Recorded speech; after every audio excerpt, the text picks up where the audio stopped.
اللہ کے نام سے شروع جو نہایت مہربان ہمیشہ رحم فرمانے والا ہے۔ اے ایمان والو، اگر تم اہل کتاب میں سے کسی گروہ کا بھی کہنا مانو گے تو وہ تمہارے ایمان لانے کے بعد پھر تمہیں کفر کی طرف لوٹا دیں گے، اور تم اب کس طرح کفر کرو گے حالانکہ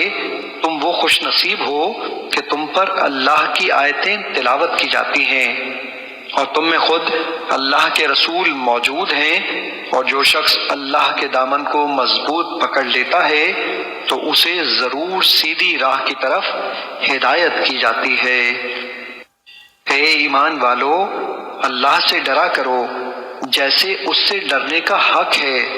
اور تمہاری موت صرف اسی حال پر آئے کہ تم مسلمان ہو، اور تم سب مل کر اللہ کی رسی کو مضبوطی سے تھام لو اور تفرقہ مت ڈالو، اور اپنے اوپر اللہ کی اس نعمت کو یاد کرو جب تم ایک دوسرے کے دشمن تھے تو اس نے تمہارے دلوں میں الفت پیدا کر دی اور تم اس کی نعمت کے باعث آپس میں بھائی بھائی ہو گئے، اور تم دوزخ کی آگ کے گڑھے کے کنارے پر پہنچ چکے تھے، پھر اس نے تمہیں اس گڑھے سے بچا لیا۔ یوں ہی اللہ تمہارے لیے اپنی نشانیاں کھول کر بیان فرماتا ہے تاکہ تم ہدایت پا جاؤ۔ اور تم میں سے ایسے لوگوں کی ایک جماعت ضرور ہونی چاہیے جو لوگوں کو نیکی کی طرف بلائیں اور بھلائی کا حکم دیں اور برائی سے روکیں، اور وہی لوگ بامراد ہیں۔ اور ان لوگوں کی طرح نہ ہو جانا جو فرقوں میں بٹ گئے تھے، اور جب ان کے پاس واضح نشانیاں آ چکیں اس کے بعد بھی اختلاف کرنے لگے، اور انہی لوگوں کے لیے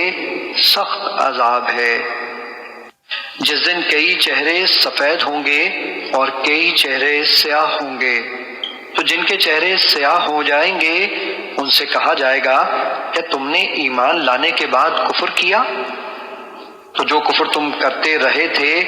سو اس کے عذاب کا مزہ چکھ لو۔ اور جن لوگوں کے چہرے سفید روشن ہوں گے تو وہ اللہ کی رحمت میں ہوں گے اور وہ اس میں ہمیشہ رہیں گے۔